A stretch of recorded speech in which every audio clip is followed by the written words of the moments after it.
ఖమ్మం వెలుగుమాట్లలో దాదాపు 700 కుటుంబాలను రేవంత్ రెడ్డి ప్రభుత్వం రోడ్డు మీద వేసారు. భూదాన్ భూములు అని చెప్పి 60 ఎకరాలు ముగ్గురు మంత్రులు ఖతం చేశారు. ఆ 60 ఎకరాలలో నివసిస్తున్నటువంటి పాపం ఎస్సీ ఎస్టీ బీసీలు వాళ్ళకి సంబంధించినటువంటి గుడిసెలన్నీ జేసీబీలను పెట్టి కూల్ చేసి వాళ్ళ నడి రోడ్డు మీద పెట్టేసినారు. పాపం వాళ్ళు ఎటు పోవాలో అర్థం కానటువంటి పరిస్థితి. వాళ్ళ సొంత ఊరు పోతే అక్కడ ఇల్లు లేదు, అక్కడ వాళ్ళకి భూములు లేవు. ఇక్కడే భూదాన్ భూమిలో దాదాపు 10-15 సంవత్సరాల నుండి నివసిస్తా ఉన్నారు. ఆ భూమి కాస్ట్లీ అని చెప్పి ఆ భూమిని ఖతం చేసేటటువంటి కార్యక్రమం చేసినారు.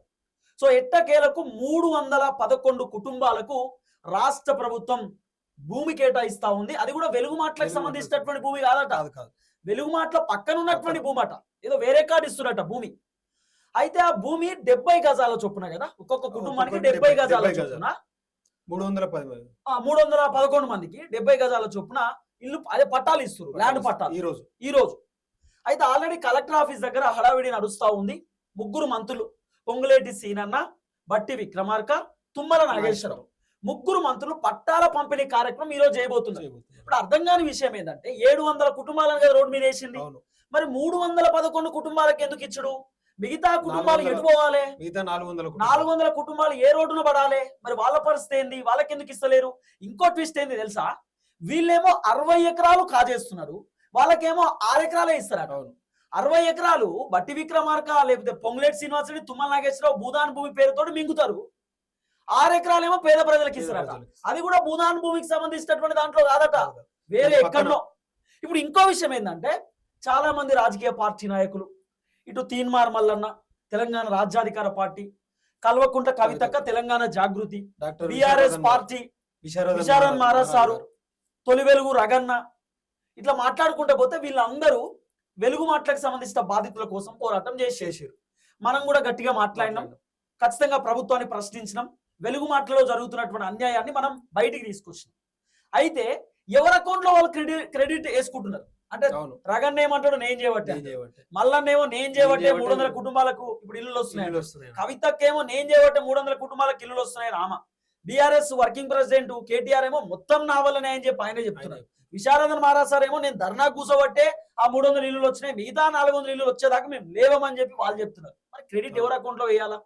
ఇవన్నీ అంశాలపైన మాట్లాడదాం. కేటీఆర్ ముగ్గురు మంత్రుల తాట తీసిండు, చాలా అద్భుతంగా మాట్లాడిండు కేటీఆర్. అట్లని కేటీఆర్ మాట్లాడినటువంటి మాటలను మేము సపోర్ట్ చేస్తామా అంటే కాదు. బీఆర్ఎస్ లో కూడా లోపాలు జరిగినాయి. ఇదే బీఆర్ఎస్ పార్టీ ఆ రోజు వెలుగుమాట్లలో ఉన్నటువంటి ఆ గుడిసెలను తీసేద్దామనే ప్రయత్నం చేసిరు, అనేది వర్కౌట్ కాలేదు. వర్కౌట్ కాక వెనకడికి వేసిరు. ఆ రోజు అక్కడ ఉన్నటువంటి మహిళలు కారం ముద్ద రోకల్ బండ తీసుకొని ఉల్టా తిరిగితే ఎవ్వరు అక్కడికి పోలేకపోయినారు. ఈ రోజు ఎంత విధ్వంసం అంటే కాంగ్రెస్ ప్రభుత్వం వచ్చిన తర్వాత 2000 మంది పోలీసులను పెట్టిరు అక్కడ వెలుగుమాట్లలో. 2000 మంది పోలీసులను పెట్టి జేసీబీలు పట్టుకొచ్చి విధ్వంసం చేసి పాపం మహిళలు బాత్రూమ్ లో స్నానం చేస్తా ఉంటే ఈ సిగ్గు లేనటువంటి గాడిదలు కొంతమంది ఇలాంటి నోటీసులు లేకుండా ఏది ఇల్లులు కూల్చేయడమే కాబట్టి డ్రోన్లు ఎగరేస్తా ఉన్నారు. మహిళలు పాపం బాత్రూమ్లు కూడా లేవు అక్కడ, వాళ్ళు బాత్రూమ్లు కూడా కట్టుకోలేదు, వాళ్ళకి వెసులుబాటు లేదు. ఏదో చిన్న గుడారాలు కట్టుకొని మహిళలు స్నానం చేయడమో లేకపోతే వాళ్ళు బాత్రూమ్ పోవడమో ఏదో సంథింగ్ డ్రోన్లు ఎగరేస్తారు. ఏమైనా సిగ్గున్నాదరా? డ్రోన్లు ఎగరేసడానికి ఏమైనా బుద్ధి ఉందా? ఇంకా డ్రోన్ ఎగరేస్తారు అక్కడ. చాలా బాధాకరమైనటువంటి ఘటన. పోలీసులు తంతా ఉన్నారు అన్న. అసలు పోలీసులు వెలుగుమాట్లకు సంబంధించిన బాధ్యత తంతున్నారు. అంటే ఇదంతా రేవంత్ రెడ్డి ప్లాన్ అన్నట్టు. అప్పుడు కేటీఆర్ ఏదో లీజుకు తీసుకొని ఫామ్ హౌస్ మీద ఫామ్ హౌస్ ఉంటుందని చెప్పేసి ఇది కేటీఆర్ కి సంబంధించిన ఫామ్ హౌస్ అది అని చెప్పేసి రేవంత్ రెడ్డి ప్రతిపక్షంలో ఉన్నప్పుడు కాంగ్రెస్ అధికారంలో రావడానికి అదే పని చేసింది కదా. మళ్ళీ అది 311 జియో కిందనే ఉండే ఫామ్ హౌస్ కూడా. ఇప్పుడు కూడా ఇదే అన్నట్టు. ఇప్పుడు అప్పుడే ఎగిరిన డ్రోనే మళ్ళీ ఇప్పుడు ఎగిరింది అన్నట్టు. అంతే, అప్పుడు డ్రోన్ ఎగిరేసుడు అలవాటే అన్నట్టు. అందుకే ఇప్పుడు కూడా డ్రోన్లు ఎగిరేసిరే మాట. చాలా బాధాకరమైన పరిస్థితి, చాలా బాధాకరం. రాత్రిపూట డ్రోన్లు ఎగిరేయడం అయింది నాకు అర్థం కాదు. నైట్ టైం డ్రోన్ ఎగిరేయడం ఏంది? రకరకాల అంశాలు ఉంటాయి వాళ్ళ ఇంట్లో. వాళ్ళు ఈ డ్రోన్ ఎగిరేయడం ఏందో నాకు అర్థం కాలేదు. రైట్, కేటీఆర్ మాట్లాడిండు, చాలా అద్భుతంగా కేటీఆర్ మాట్లాడేటటువంటి కార్యక్రమం చేసిండు.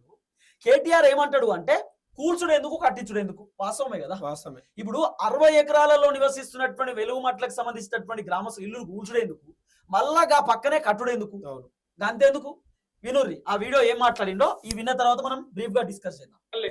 అసలు కూల్చుడు ఎందుకు, మళ్ళీ తర్వాత చేతులు కాలిన కాకులు పట్టుకున్నట్టు మళ్ళీ అన్ని ఇందిరం ఇల్లు కట్టిస్తామని చెప్పుడు ఎందుకు? వాళ్ళు ఒక్కొక్కరు 10, 12, 18 లక్షలు పెట్టి కట్టుకున్నారు ఇల్లు. ఇవాళ ఆ ఇండ్లు కూలగొట్టి ఇప్పుడు తీరా హంతకుడే సంతాపం చెప్పినట్టు ఇప్పుడు మళ్ళీ ఈ సిపాయిలు పోయి పట్టాలు ఇస్తారంట. ఎక్కడిస్తారు అది? అక్కడ ఇవ్వరంట. ఎందుకంటే ఆ రియల్ ఎస్టేట్ మాఫియాకి అడ్డం వస్తుంది కాబట్టి పక్కన ఎక్కడో ఇస్తాం. అది కూడా అందరికి ఇవ్వరంట. ఇప్పుడు వాళ్ళకు వచ్చిన ఇబ్బంది ఏంటి అంటే మంత్రులకి శాసనసభ సమావేశాలు ప్రారంభం కాబోతా ఉన్నాయి 16 నుంచి. మేము వదిలిపెట్టాం. అటు మండలిలో ఇటు హౌస్ లో నిలదీస్తాం. ఉక్కిరి బిక్కిరి అవుతారు. ఎందుకంటే ఇలా రియల్ ఎస్టేట్ మాఫియా భాగవతం బయటపడితే తట్టుకోలేరు. అందుకే ఇవాళ ఆగమేఘాల మీద పట్టాల పంపిణీ నిర్ణయం తీసుకున్నారు. ప్రభుత్వాన్ని ఒకటే చెప్తా ఉన్నా, రాష్ట్ర ముఖ్యమంత్రి కూడా ఒకటే చెప్తా ఉన్నా, వెలుగుమట్లలో ఏ నిర్ణయం అయితే మీరు తీసుకోక తప్పలేదో రాష్ట్ర వ్యాప్తంగా మీరు కూలగొట్టిన ప్రతి ఇల్లు ఆ ఇంటికి మళ్ళీ ఆ కూలిపోయిన వాళ్ళకి న్యాయం జరిగేదాకా, వాళ్ళకి పట్టాలు ఇచ్చేదాకా, వాళ్ళకి ఇల్లు కట్టించేదాకా మేము వదిలిపెట్టాం. ఇది రాష్ట్ర వ్యాప్తంగా హైడ్రా కావచ్చు, మహబూబ్ నగర్ లో దివ్యాంగుల కాలనీ కావచ్చు. ఎందుకంటే మీరు చెప్పారు మీ మేనిఫెస్టోలో, ఏం చెప్పారు మీరు? కాంగ్రెస్ పార్టీ మేనిఫెస్టోలో పేదలకు అసైన్మెంట్ భూముల మీద హక్కులు ఇస్తాం. మీరు చెప్పిన మాట, నేను చెప్తున్నది కాదు. పేదలకి అసైన్మెంట్ భూముల మీద హక్కులు కల్పిస్తాం, యాజమాన్య హక్కులు కల్పిస్తామని చెప్పారు. ఇంకా చాలా వాగ్దానాలు చేసినారు మీరు ఏది భూముల విషయంలో. ఇవాళ అట్లాంటి మీరు భూ మాఫియా చేస్తూ ఇవాళ ఆగమేఘాల మీద మళ్ళీ ఇంకా ఈ దిక్కుమాల పని చేసిందే తప్పంటే తప్పుడు పని చేసి మళ్ళీ ఇంకా కవరింగ్ ఇస్తున్నారు. ఇంకా విచిత్రం అట్లా. ఇది కేటీఆర్ మాట్లాడిన మొదటి వీడియో. దీంట్లో ఒక లాజిక్ ఉంది. రేవంత్ రెడ్డి అసెంబ్లీలో అంటాడు, ఏమని తెలుసా? మా సాంబశివుడు అని అంటున్నాడు. ఎవరు? సాంబన్ ఉన్నాడు కదా, సిపిఐ ఎమ్మెల్యే సాంబశివన్ ఉన్నాడు కదా. మా సాంబశివన్న కొత్తగూడెం ఎమ్మెల్యే చెప్తున్నాడు, భూదాన్ భూములకు తర్వాత ప్రభుత్వానికి సంబంధించిన కొన్ని భూములు ఉంటాయి కదా, భూదాన్ భూములైనా లేకపోతే పట్టాలైనటువంటి అసైన్ భూములైనా, ఆ భూములకు పట్టాలు ఇయ్యమని చెప్పి మా అన్న అంటున్నాడు. ఖచ్చితంగా పరిశీలన చేస్తాం, అసైన్ భూములో ఖచ్చితంగా పట్టాలు ఇస్తామని రేవంత్ అనే చెప్పిండు. మళ్ళీ దీంట్లో ఇంకొకటి ఉంది, అసలు భూదాన్ బోర్డు భూములకు అసైన్ ల్యాండ్లకు సంబంధం లేదు. అసలు సంబంధం లేదు. భూదాన్ భూములకు గవర్నమెంట్ కి అసలు సంబంధమే ఉండదు. అవును, అవసరమే లేదు. ఎందుకు గొల్ల కొడుతున్నారంటే రియల్ ఎస్టేట్ దందా కథ ఇదన్నీ కూడా కేటీఆర్ చెప్పిండు. రియల్ ఎస్టేట్ దందా ఎట్లా నడుస్తుందని రేవంత్ అన్న మొన్న చెప్తున్నాడు కదా, మా తాన భూములు లేవు, మా తాన అసలు భూములనే లేవు, పేదవాళ్ళు భూముల గురించి ఆలోచన చేయొద్దు, ఏది ఎస్సీ ఎస్టీలకు భూములు మేము ఇవ్వలేము మా తాన. మరి పార్టీ ఆఫీసులు కట్టుకోవడానికి ఏడికెళ్ళి వస్తున్నాయి భూమి? పార్టీ ఆఫీసులు పక్కన పెట్టు, బట్టి విక్రమార్క కొత్తిల్లు కట్టడానికి భూమి ఏడికెళ్ళి వచ్చింది, ఆయన కార్యాలయం కట్టుకోవడానికి భూమి ఏడికెళ్ళి వచ్చింది, Revanth Reddy CM camp office కట్టుకోవడానికి భూమి ఏడికెళ్ళి వచ్చింది, రేవంత్ రెడ్డి ఫుట్బాల్ మ్యాచ్ ఆడడానికి కోర్టు కట్టుకోవడానికి భూమి ఏడికెళ్ళి వస్తుంది. మనకి ఇవన్నీ చెప్పాలి కదా. సరే భూమే లేదు, ఫ్యూచర్ సిటీ కట్టడానికి 1000 ఎకరాల భూమి ఏడికెళ్ళి వస్తుంది, అవి చెప్పాలి. ఫార్మాసిటీ 15,000 ఎకరాలు ఉంటే వీళ్ళు ఫ్యూచర్ సిటీ అని చెప్పేసి ఇంకో 15,000 ఎకరాలు ఏడికెళ్ళి వస్తుంది భూమి. ఈ తమాషా బంద్ చేయాలి. ఎన్ని రోజులు ఇంకా? ఇగో గౌరవం ఏంటంటే బాధాకరమైన విషయం. అసలు ఒక ఆయనేమో హైదరాబాద్ లో ఏసీ రూమ్ లో ఇక్కడ కూర్చొని డైలాగులు కొడతాడు, ఇంకొక ఆయన దుబాయ్ లో ఉండి వీళ్ళంతా కూడా ల్యాండ్ మాఫియా అంటాడు. ఎవడు ల్యాండ్ మాఫియా? తీసుకొస్తారా పేపర్లు? మీ దగ్గర ఉన్నాయా పట్టాలు? ఎవరిది ల్యాండ్ మాఫియా? ఇలా మీరు ప్రభుత్వంలో ఉన్నారు కాబట్టి ఇష్టారాజ్యం అనుకుంటున్నారా? దీని మీద ఖచ్చితంగా మా ప్రభుత్వం వచ్చిన తర్వాత సమగ్ర విచారణ జరిపిస్తాం, వదిలిపెట్టం. ఏ ఆఫీసర్లు అయితే ఇక్కడ వాళ్ళను భూమాఫియా అనే విధంగా తప్పుడు పత్రాలు ఇచ్చి గందరగోళ వాతావరణం చేసి కేసులు పెట్టి ఆగమాగం చేసి వాళ్ళని 10 రోజులుగా రోడ్ల మీద తిప్పారో వాళ్ళందరికీ నేను చెప్తా ఉన్నా, ఓరిని వదిలిపెట్టాం. ఖచ్చితంగా సమగ్ర విచారణ జరిపిస్తాం, న్యాయం జరిగేదాకా వదిలిపెట్టాం. 10 రోజుల నుంచి మా పువ్వాడ అజయ్ గారు, మా తాత మధు గారు, మా రవిచంద్ర ఎంపీ గారు మా పార్టీ తరఫున భోజనం పెడుతున్నామండి. భోజనం కూడా పెట్టనీయట్లేదు దౌర్భాగ్యులు. భోజనం పెడతాం, వాళ్ళు రోడ్డు మీద పడ్డారు అంబేద్కర్ భవన్ లో అంటే భోజనం కూడా పెట్టనివ్వలేదు మమ్మల్ని. ఆఖరికి నిన్న మొన్న వచ్చి భోజనం పెడుతున్న కాడ కూడా నిన్న చిల్లర పనులు చేసి వాళ్ళ అనుచరుల కోసం భూమాఫియా చేస్తుంది మీరు. ఇంకొక అది కదా నిజమే. 10 రోజుల నుండి కాంగ్రెస్ ప్రభుత్వం భూ పెట్టలేదు. వెలుగు మాటల బాధితులకు 10 రోజులు అవుతుంది వాళ్ళు రోడ్డు మీద ఉండి, అంబేద్కర్ సంబంధించిన భవనంలో ఉండి సుమారు 10 డేస్ అవుతుంటే కనికరం లేని కాంగ్రెస్ పార్టీ లెక్కనే ఉంది కథ.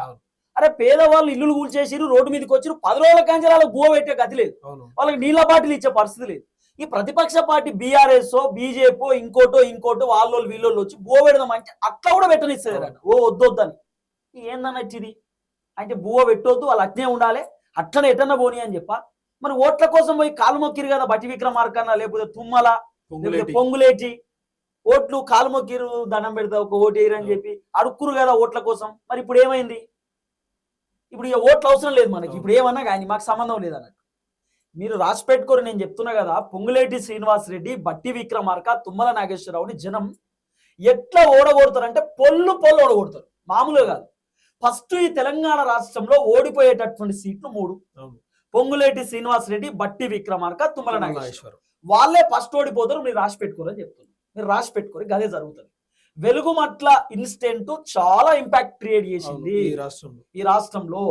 అందరూ ప్రజలు ఇటువైపు చూసినారు. చాలా పెద్ద గందరగోళాన్ని క్రియేట్ చేసింది. కాబట్టి చాలా ఇబ్బంది అవుతుంది. ఇప్పటికన్నా మంత్రులు ఏమంటారు, మైండ్ దగ్గర పెట్టుకొని పని చేయండి, బాగుంటుంది. మంత్రులైనా సరే, ఎవరైనా సరే. నిర్మాణం గురించి ప్రస్తావన లేదు. ఒక విధ్వంసకరమైన ఆలోచనలతో ఎవరి ఇల్లు ఎట్లా కూలగొట్టాలి, భూములు ఎట్లా లాక్కోవాలి. ఇందాక నేను చెప్పిన 3 రియల్ ఎస్టేట్ మాఫియా వాళ్ళు ఎవరైతున్నారో, సురేష్, దామోదర్ రావు, ఇంకొక ఆయన పేరింది కిషోర్, ఈ 3 ఇవాళ నేను నిర్ద్వందంగా చెప్తా ఉన్నా, 3 మంత్రుల బినామీలు వీళ్ళు. ఖమ్మంలో ఉన్న 3 మంత్రుల బినామీలు వీళ్ళు 3. వాళ్ళు ఆ ల్యాండ్ను హస్తగతం చేసుకోవడానికే ఇవాళ చేసిన డ్రామా ఇదంతా. వాళ్ళు ఏమనుకున్నారంటే, మున్సిపల్ ఎలక్షన్ అయిపోయింది కదా, ఇప్పుడు కొడితే అడిగేవాడు ఎవడు అన్న లైన్లో పోయారు. ఒక శత్రు దేశం మీద దండయాత్రకు పోయినట్టు 3000 మంది పోలీసు వాళ్ళు పొద్దున 3కి పోయి వాళ్ళని మెడలు బట్టి బయటికి నూకి ఇళ్ళని కొలగొట్టారు. మీరు చూశారు వీడియోలు. ఒక అమ్మాయి అడుక్కున్నది, 10 నిమిషాలు నా ఇల్లుని చూసుకుంటానా, ఆ తర్వాత మీరు కులగొట్టండి, 10 నిమిషాలన్నా దయచేసి దండం పెడితే కూడా కనికరించలేదు, కరుణించలేదు. ఇష్టం వచ్చినట్టు పిల్లలు వాళ్ళ పుస్తకాలు, బ్యాగులు తీసుకుంటామంటే కూడా ఇల్లేదు, మెడలు బట్టి నువ్వు బయట పారేసినారు. మేము పోయి మేము అడిగాం ప్రభుత్వాన్ని. 8 లక్షలు, 9 లక్షలు, 12 లక్షలు. ఒక ఆయన అయితే పాపం 200 గజాల్లో 18 లక్షలు పెట్టి ఖర్చు పెట్టి అప్పు చేసుకుని కట్టుకున్నాడు ఇల్లు. కట్టుకొని కూడా 1.5 సంవత్సరం కాలేదు. కాబట్టి ఇట్లాంటి పట్టాలుండి అన్ని రకాల హక్కులుండి, యాజమాన్య హక్కులుండి ఇల్లు కట్టుకుంటే మీరు ఎట్లా ఇలా కొడతారు అంటే ల్యాండ్ మాఫియా అంటారు. ఎవరండి ల్యాండ్ మాఫియా? ఇప్పుడు నేను చెప్పిన సురేషు, కిషోరు, దామోదర్ రావు, వీళ్ళు ల్యాండ్ మాఫియా. మా వెనకాల ఉండి నడిపిస్తున్న 3 మంత్రులు, మీరు ల్యాండ్ మాఫియా. ఇవాళ విన్నావు కదా. ఇప్పుడు ఏం తేట తెల్లమైంది ఈ వీడియోలో అంటే, కేటీఆర్ చెప్పినటువంటి మాట ఏంటంటే, పొంగులేటి శ్రీనివాసరెడ్డి, బట్టి విక్రమార్క, తుమ్మల నాగేశ్వరరావు, వీళ్ళు 3, ఈ సురేష్, దామోదర్ రావు, కిషోర్ అనేటటువంటి ఈ వ్యక్తులకు ఆ భూమిని దారాదత్తం చేయడానికి చేసినటువంటి డ్రామా. ఈ డ్రామా వెలుగు మాటలు. ఇది నేను చెప్తున్న మాట కాదు, మనం చెప్తున్నాం. స్వయాన BRS party working president KTR చెప్తున్న మాట. ఎవరి కోసం పనిచేస్తున్నారు మరి మంత్రులు? అంటే వాళ్ళ సొంత ఆస్తులు కూడబెట్టుకోనికి, వాళ్ళ బినామీలను పెద్ద చేసుకోవడానికి అంతే ప్రభుత్వం చేస్తుంది. అంటే కనీసము ఇక్కడ ఎట్లుందంటే, కాంగ్రెస్ పార్టీలో కనీసం ముఖ్యమంత్రి భయం కూడా లేదన్నట్టు. అదే ఇప్పుడు బీఆర్ఎస్ పార్టీ అధికారంలో ఉంటే మంత్రులు ఇట్లా ఏమన్నా మిస్టేక్ చేసినట్టు ఎమ్మటే కేసీఆర్ ఫోన్ చేస్తుండే, లేదంటే బర్తరఫే ఇమీడియట్ గా.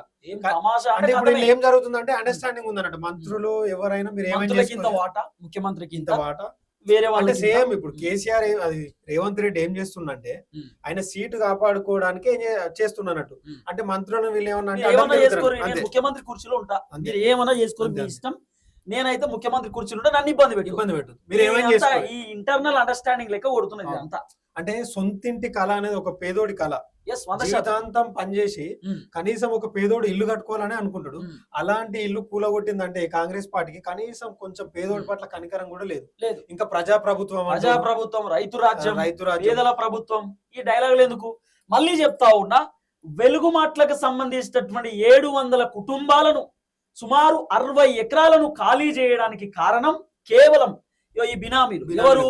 ఆ ఖమ్మంలో ఉన్నటువంటి 3 మంత్రుల బినామీలు సురేష్, దామోదర్ రావు, కిషోర్ అనేటటువంటి ఈ వ్యక్తుల కోసం.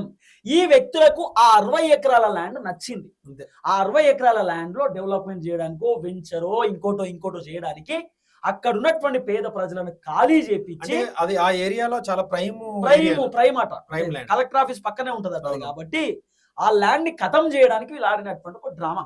ఈ డ్రామాలో పొంగులేటి శ్రీనివాసరెడ్డి హస్తం 1000% ఉంటది. ఎందుకు చెప్తున్న మాట అంటే, పొంగులేటి శ్రీనాన్న దగ్గరికి కొంతమంది లీడర్లు పోయినారు. ఆశా యాదగిరి సార్ కూడా పోయినారు. కొంతమంది లీడర్లు పోయి, సార్ అది మరి వెలుగు మాటల ల్యాండ్ మరి అంత ఇబ్బంది పెడుతున్నారు కదా, వాళ్ళని కూల్చేస్తున్నారు కదా సార్, మరి ఒక మాట మీరు చెప్పండి అంటే, పొంగులేటి శ్రీనివాసరెడ్డి కలెక్టర్కి ఫోన్ చేసిందట. కలెక్టర్ ఫోన్ చేసి, కలెక్టర్ గారు ఏంటంటే ఇదంతా ఏంటంటే, సార్ మొన్న మీకు చెప్పినాం కదా సార్ అది కూల్చేస్తామని. మొన్న ఎప్పుడు చెప్పినంటే, మొన్న మీకు చెప్పినాం సార్, మీకు గుర్తులేదేమో అంటే, పొంగులేటి శ్రీనివాసరెడ్డి ఉల్టా ఉల్టా డైలాగులు చూడు, నాకేం తెలియదు, ఇదంతా రేవంత్ రెడ్డి చేపిస్తుండు, ఇదంతా తుమ్మలే చేపిస్తుండు, ఇదంతా బట్టి చేపిస్తుండు, నాకేం తెలుసు అన్నట్టు కలరింగ్. ఈ డ్రామా ఎన్ని రోజులు అన్నా ఇంకా ఆయన లోకల్ కాదు కదా, ఖమ్మం లోకల్ కాదు, ఆయన పాలేరు. ఈ ఎన్ని రోజులు ఇట్లా డ్రామా. తుమ్మల నాగేశ్వరరావు బరాబర్ ఓడిపోతావు, గుర్తుపెట్టుకో. తుమ్మల నాగేశ్వరరావు కుటుంబ సభ్యులు పోటీ చేసినా ఓడిపోతాడు. మీరు రాసి పెట్టుకోరు, నేను చెప్తున్నా. ఖమ్మంలో తుమ్మల నాగేశ్వరరావు రాజకీయంగా ఖచ్చితంగా ఇబ్బంది పడుతుంది, ఖచ్చితంగా. తర్వాత కాంగ్రెస్ పార్టీ ఖమ్మంలో తీవ్రమైనటువంటి ఇబ్బంది పడే అవకాశం ఉంటుంది, కేవలం వెలుగు మాటలకు సంబంధించిన ఇష్యూ వల్ల. ఇది మీరు ఓపెన్ ఎన్ని సీట్లు వచ్చినా 0 వస్తుంది ఇప్పుడు. అప్పుడు మీరు 10 అన్నారు కదా, ఒకటి తీసేసి ఇప్పుడు 0 అవుతుంది లాస్ట్ కి. అంటే ఓవరాల్ గా చూసుకుంటే మన తెలంగాణ రాష్ట్రం ఇప్పుడు మన పక్క రాష్ట్రం ఆంధ్రప్రదేశ్ ఎట్లున్నదో అదే పరిస్థితి ఇప్పుడు రాబోయే రోజుల్లో అదే గతి పడుతుంది, అదే గతి. కేటీఆర్ లాస్ట్ కి ఇంకో వీడియో మాట్లాడి, అది కూడా చూడండి. బజార్న పడేయడం అంటే నిజంగా మీరు పోయి చూస్తే తెలిసేది. తాగునీరు లేదు, టాయిలెట్లు లేవు, పువ్వ లేదు, రోడ్డు కనీసం బట్టలు మార్చుకుందామంటే ఆడపిల్లలకి జాగా లేదు. అట్లాంటి ప్లేసుల్లో వదిలిపెట్టి ఇవాళ పిల్లలు ఎగ్జామ్స్ ఉన్నాయి, ఇంటర్మీడియట్ ఎగ్జామ్స్ రాసే పిల్లలు రోడ్డు మీద వదిలిపెట్టిపోయారు. ఎన్నింటికి మించి నికృష్టంగా ఏసీపీ ఉన్నాడు ఆయన, ఖమ్మం ఆయన. మరి ఆయన అన్నం తింటున్నాడో గడ్డి తింటున్నాడో తెలియదు నాకు. వీళ్ళ మీద కేసులు పెడతారండి? ఎవడో మంత్రి చెప్తే పనికి మాలినాడు. ఆ ఏసీపీకి బుద్ధి జ్ఞానం ఉంటే, ఆ ప్రభుత్వానికి బుద్ధి జ్ఞానం ఉంటే విత్డ్రా చేసుకోవాలి కేసులు వెంటనే. తప్పుడు పని చేశారని మీరే ఒప్పుకున్నారు, పట్టాలు ఇవ్వడం అంటేనే మీ తప్పు మీరు ఒప్పుకున్నట్టు. మరి అట్లాంటప్పుడు తప్పుడు కేసులు బనాయించినందుకు కూడా క్షమాపణ చెప్పండి. తప్పకుండా ప్రజలకు ఏదైతే మీరు తప్పు జరిగిందో క్షమాపణ చెప్పి ఆ కేసులు కూడా విత్డ్రా చేసుకోవాలి. ఆ ఏసీపీ గారు మా పార్టీ నాయకుల మీద కూడా కేసులు పెడుతున్నాడట, మేము అన్నం పెడుతున్నందుకు. ఇంతకంటే హీనమైన పని ఇంకోటి ఉంటుందా? మా టౌన్ ప్రెసిడెంట్ మీద, మా పార్టీ నాయకత్వం మీద ఒకటి కాదు 7-8 కేసులు ఒక్కొక్కరి మీద. నాకు ఇంకో సమాచారం విచిత్రంగా అనిపించింది, పీడీ యాక్ట్ పెట్టే ప్రయత్నం చేస్తున్నారట. ఎందుకంటే వీళ్ళు నక్సలైట్లని, లెఫ్ట్ పార్టీలని, ఓపీడీఆర్ అనే సంస్థ మీద కూడా ఏదో పీడీ యాక్ట్లు పెట్టే ప్రయత్నం చేస్తా ఉన్నారట. మీడియాతో మాట్లాడితే, కొంతమంది బాబు మీడియాకి చెప్పుకున్నారు, మీడియాతో మాట్లాడితే కేసు. ఇది మీకు వాయిస్ ఇచ్చినందుకు. వీళ్ళు చేసే దొంగతనం కూడా చెప్పకూడదంట. ఒక ఆయన పెద్ద ఆయన అట్లా. అయితే నేను ఈరోజు ఒక వీడియో చూసిన అన్న, ఏందన్నంటే వీడియో ఖమ్మంలో వెలుగు మాటల బాధితులకు సంబంధించిన వ్యవహారంలో ఒక పోలీస్ ఆఫీసర్, మరి ఆయన ఏసీపీయా డీసీపీయా మనకు తెలియదు, కానీ వెలుగు మాటల బాధితులను ఒక పోలీస్ ఆఫీసర్ బెదిరిస్తున్నాడు. ఏమని తెలుసా? మీరు రోడ్డు మీదకి వచ్చి ధర్నాలు చేసిర్రు అనుకో, రోడ్డు మీదకి వచ్చి కూర్చున్నారు అనుకో, మీ మీద కేసులు పెడతాం, పీడీ యాక్ట్లు పెడతాం, అవసరం అనుకుంటే మీ ఇల్లులను రద్దు చేస్తాం, మీ ఇంటి మీకు రానియకుండా చేస్తాం. ఇది నేను బరాబరి చెప్తున్నా. కొంతమంది మా కానిస్టేబుల్ కొట్టిర్రు, మీ పేర్లు రాసుకున్నా, ఖచ్చితంగా వాళ్ళకి రద్దు చేపిస్తాం. అంటే మరి కానిస్టేబుల్ కొంతమంది, అందరినట్లేదు, కొంతమంది పోలీస్ అధికారులు ఓవర్ యాక్షన్ తోటి వెలుగు మాటల బాధితులను కొడతా ఉంటే, ఆ ఆటోలో వేసి కాళ్ళతో తంతా ఉంటే బాధితుల కోపం రాదా? 15 లక్షల రూపాయలు, 20 లక్షల రూపాయలు, 25 లక్షల రూపాయలు పెట్టి ఇల్లులు కట్టుకుని పాపం పేదవాళ్ళు నివసిస్తా ఉంటే రాత్రికి రాత్రి ఇల్లు కూల్చేసి రోడ్డు మీద వేసినప్పుడు కోపం రాదా? రక్తం మరిగిపోదా? 15-20 లక్షల రూపాయలు నష్టం జరిగితే ఎవరికి కోపం రాదా? ఒక పోలీస్ ఆఫీసర్ ఇల్లు కూల్చేస్తే తెలుస్తుంది ఆయనకు బాధ తెలుస్తుంది. కొంతమంది పోలీస్ అధికారులు అవుట్ రైట్ రాజకీయ నాయకుల కోసం పనిచేస్తా ఉన్నారు, రాజకీయ నాయకుల మోచేతి నీళ్ళు అవుతా ఉన్నారు. కొంతమంది పోలీస్ అధికారులు, అందరిని అంటలే నేను, చాలా మంది పోలీస్ అధికారులు అద్భుతంగా పనిచేసేటటువంటి వాళ్ళు ఉన్నారు. చాలా మంది అధికారులు బాగా తెలిసినటువంటి చాలా మంది. హైదరాబాద్ సిపి గారు అద్భుతంగా పనిచేస్తారు. హైదరాబాద్ సిపి గారు ఇప్పుడు రేపో మాపో సివి ఆనంద్ సార్ డీజీపీ కాబోతున్నారు. ఎంత అద్భుతమైనటువంటి వ్యక్తి, ఎంత హైలైట్ వ్యక్తి. సిపి సజ్జనార్ సార్, సరే ఇప్పుడు హైడ్రాలోకి వచ్చిన తర్వాత సజ్జనార్ సార్ ఆయన పైన రకరకాల ఆరోపణలు వస్తున్నాయి, కానీ అద్భుతంగా పనిచేసేటటువంటి వ్యక్తి కదా సజ్జనార్ సార్. ఆయన కూడా అద్భుతంగా పనిచేసినటువంటి వ్యక్తి. ఇట్లా మాట్లాడుకుంటూ పోతే ఈ తెలంగాణ రాష్ట్రంలో ఎస్ఐలు, సిఐలు, ఏసీపీలు, డీసీపీలు, చాలా మంది నీతిగా నిజాయితీగా పనిచేసేటటువంటి వాళ్ళు ఉన్నారు. కొంతమంది పోలీస్ అధికారులు అవుట్ రైట్ రాజకీయ నాయకుల కోసం పనిచేస్తా ఉన్నారు, పార్టీల కోసం పనిచేస్తా ఉన్నారు, మంత్రుల కోసం పనిచేస్తున్నారు అవుట్ రైట్ గా. దాంట్లో వేరే ఏదేం లేదు. కొన్ని మండలాలలో ఎస్ఐలు అయితే కంప్లీట్ ఎమ్మెల్యేల కోసం పనిచేస్తారు. ఎమ్మెల్యేల కోసమే, పేద ప్రజల కోసం కాదు. కాబట్టి ఎవరెవరైతే అవినీతి పరులు ఉన్నారో, ఎవరెవరైతే పార్టీ లీడర్ల కోసం పనిచేస్తా ఉన్నారో, ఎవరెవరైతే డబ్బుల కోసం పనిచేస్తా ఉన్నారో ఆ పోలీస్ అధికారులను సస్పెండ్ చేయడం ద్వారా తెలంగాణ ప్రభుత్వానికి మంచి పేరు వస్తుంది, పోలీస్ యాజమాన్యానికి కూడా చాలా మంచి పేరు వస్తుంది. కాబట్టి డీజీపీ గారికి రిక్వెస్ట్ చేస్తా ఉన్నాం, కొంతమంది పోలీస్ అధికారులు ప్రజలను ఇబ్బంది పెట్టేటటువంటి వాళ్ళు ఉన్నారు, పార్టీల కోసం పనిచేసేటటువంటి వాళ్ళు ఉన్నారు, వాళ్ళని తీసేయండి సార్, దయచేసి. చాలా మంచి వాళ్ళు ఉన్నారు సార్ పోలీసుల పైన అద్భుతమైనటువంటి నమ్మకం కలుగుతా ఉంది. ఇప్పుడు కొంతమంది పోలీస్ అధికారులు చేయబట్టి అంత ఆగమాగం పరిస్థితి. కాబట్టి దయచేసి పోలీసులు కూడా అది కొంతమంది చేసే తప్పులు మొత్తం డిపార్ట్మెంట్ ఇబ్బంది పడుతుంది. మొన్న వెలుగు మాటలలో ఒక ఎస్ఐ ఏడుస్తుంది, అవును, ఒక ముసలవ్వ మాట్లాడుతుంటే ఒక ఎస్ఐ ఏడుస్తుంది. చాలా ఇబ్బంది అంటే అనిపిస్తుంది. ఇప్పుడు ఆ డిపార్ట్మెంట్ లో కూడా చాలా అంటే పేదరికానికి సంబంధించిన వాళ్ళు ఉంటారు. ఉంటారు. చాలా పేదరికం నుండి, పల్లెటూరు నుండి, గుడిసెల నుండి బయటకు వచ్చి ఏసీపీ అయిన వాళ్ళు ఉన్నారు, డీసీపీ అయిన వాళ్ళు ఉన్నారు, సిఐలు ఉన్నారు, ఎస్ఐలు ఉన్నారు, సిపిలు అయిన వాళ్ళు ఉన్నారు. చాలా మంది పేదరిక కుటుంబం నుండి వచ్చిన వాళ్ళు ఉన్నారు. ప్రత్యేకంగా ఎందుకు పోలీసుల గురించి మాట్లాడుతున్నాం అంటే ఇప్పుడున్నటువంటి పరిస్థితులు అట్లున్నాయి. కంప్లీట్ గా రాజకీయ నాయకులకు వత్తాసు వలికేటటువంటి వాళ్ళు కొంతమంది పోలీసులు ఉన్నారు. అందరిని అంటలేం మేము. చాలా మంది నీతిగా పనిచేసేటటువంటి వాళ్ళు, నిజాయితీగా పనిచేసే వాళ్ళు, జీతం కోసం పనిచేసే వాళ్ళు ఉన్నారు. కానీ కొంతమంది మాకు పైసలే కావాలి, మాకు ఆ నాయకుడు చెప్పిందే వేదం, ఆ నాయకుడు చెప్పినట్టే వింటాం, అసంటి వాళ్ళను ఇమీడియట్ డిపార్ట్మెంట్ లో ఉన్నటువంటి పెద్దవాళ్ళు వాళ్ళని సస్పెండ్ చేయాలి. ప్రజలు కట్టే ట్యాక్స్లతో జీతాలు వస్తున్నాయి. మొన్న వెలుగు మాటలలో ఆటోలో వేసి కళ్ళతో తంతురు, కొడుతున్నారు. మరి కోపం వస్తుంది కదా ప్రజలకు కూడా, ఇబ్బంది అనిపిస్తుంది కూడా ప్రజలకు కూడా. అట్లెట్లే చేస్తారు చూద్దాం. ఏదన్నా కానీ అది కరెక్ట్ కాదు. సో కేటీఆర్ కూడా అదే అంశం పైన మాట్లాడేటటువంటి కార్యక్రమం చేసింది. కానీ ఈ ముగ్గురు మంత్రుల బండారం బాగానే బయట పెట్టింది కేటీఆర్. ఆ ముగ్గురు మంత్రులు ఎవరి కోసం ల్యాండ్ ఇస్తారు, ఏం కథ అనేది ఇప్పుడు అర్థం కాని విషయం ఏంటంటే కూర్చుడేందుకు మళ్ళీ కట్టుడేందుకు అంతే. వాళ్ళ ఇబ్బంది పెట్టుడేందుకు, అనవసరంగా వాళ్ళ శాపాలు తగులుతాయి. వాళ్ళు ఎన్ని శాపాలు ఇచ్చారో మనకు తెలుసు, ఎట్లా మాట్లాడుతున్నారు అక్కడ బాధితులు. అవన్నీ ఖచ్చితంగా మంత్రులకు రేపటి రోజు డ్యామేజ్ అవుతుంది. డ్యామేజ్ అంటే ఓడిపోతారు, ఇబ్బంది పడతారు. కాబట్టి దయచేసి రిక్వెస్ట్ చేస్తా ఉన్నాం, 100% ఓడిపోతారు. ప్రభుత్వానికి రిక్వెస్ట్ చేస్తా ఉన్నాం, మీకు దమ్ము ఉంటే పెద్ద పెద్ద బిల్డర్స్, చాలా పెద్ద కన్స్ట్రక్షన్స్ ఇక్కడ కొత్తపేట కాడ, కోకాపేట కాడ, సర్కిల్ దగ్గర ఒక పెద్ద ఏంటిదో మనకి పోయినాం కదా, శ్రీ ఏదో ఉంది సంథింగ్ వెంచర్, చాలా పెద్దది. అది సుమారు 9 టవర్స్. అది 6,000 కోట్లతోనే కడుతున్నారు. FTL బఫర్ జోన్ లో ఉంటుంది. నదిల్లే కడుతున్నారు అంతా. మరి దాని జోలికి ఎందుకు ఓరు? తర్వాత ఆయన ఎవరు, MIM కి సంబంధించిన లీడర్, OIC కి సంబంధించినటువంటి కాలేజ్ కంప్లీట్ సకలం చెరువు అని ఉంటది, దాంట్లో ఉంది. మరి ఎందుకు జోలికి పోతున్నారు? ఇదంతా అర్థమైతే Mallareddy college, Pallarajeshwara Reddy college, NRI కాలేజీలు, లేకపోతే శ్రీ చైతన్య కాలేజీలు, SR స్కూళ్ళు, కాలేజీలు, ఇట్లా మాట్లాడుకుంటూ పోతే మస్తుగా FTL బఫర్ జోన్ లో ఉన్నాయి. మరి బగ్గా బలిసిన జోలికి ఎందుకో పోతలేరు? పేదవాళ్ళ జోలికి ఎందుకు వస్తారు? పేదవాళ్ళు అడగలేరు, సామాన్యులు ఏం ప్రశ్నించరు కాబట్టి వాళ్ళని ఏమన్నా చేయొచ్చు. కానీ ఈ పెద్దోళ్ళు ట్యాక్సులు, గిక్సులు, కథ, పర్సెంటేజ్, ఫండింగ్ ఇవన్నీ ఉంటాయి కాబట్టి వాళ్ళ జోలికి పోరు. వాళ్ళంతా ఒకటే. మళ్ళా చాలా బాధాకరమైనటువంటి విషయం. కాబట్టి ఇప్పటికన్నా రాష్ట్ర ప్రభుత్వం ఆలోచన చేయాలి. కేటీఆర్ కూడా చాలా అద్భుతంగానే ఫైట్ చేస్తున్నాడు. ఆ రోజు కేటీఆర్ మంత్రి ఉన్నప్పుడు, కేటీఆర్ అధికారంలో ఉన్నప్పుడు అహంకారం ఉంటుండే, వాస్తవం. ఎస్, ఎవరు అవునన్నా కాదన్నా. అధికారం పోయిన తర్వాత రియాలిటీకి వచ్చింది. ఎస్, తెలంగాణ రాష్ట్రంలో ఎన్ని సమస్యలు ఉన్నాయి, ఇంత ఘోరంగా ఉంది పరిస్థితి, మనం ఇవన్నీ గమనించలేదు అనేది ఆయనకు అర్థమైంది ఇప్పుడు. కాబట్టి ఇప్పుడు లైన్లోకి వస్తారు, లైన్లోకి రావాలని కోరుకుంటున్నాం. చూద్దాం ఏం జరగబోతుందో. దయచేసి వీడియో అందరికి షేర్ చేయండి. అందరికీ నమస్తే, థ్యాంక్ యూ సో మచ్. జై తెలంగాణ.